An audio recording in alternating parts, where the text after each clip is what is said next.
48-hour Bandh called by Joint Action Committee against the death of baby Sana is underway. Normal lives have been affected with shops, markets and educational institutions remain closed.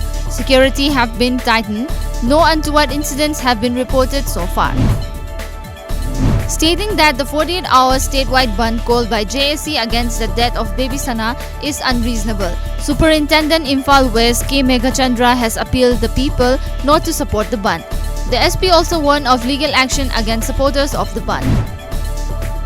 The lone 50-bedded hospital in Ningsingkhun of Jiribam district have been lying unattended.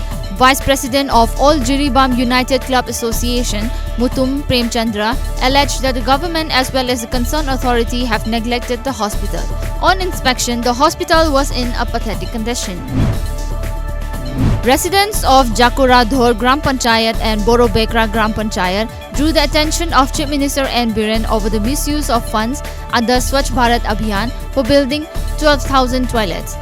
While inspection by a team of journalists, it came to light that despite funds sanctioned for 12,000 toilets, only few of them were seen built with wood planks and tins.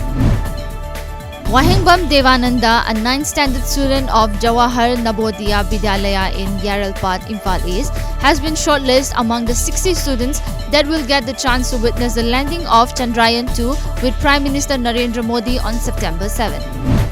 Names of 1,414 indigenous families which comprise Koch Rajbonsi, Garo, Dimasa, Dola, Dalo and Bengali of Tarapathar village of Lamding constituency under Assam's Hojai district.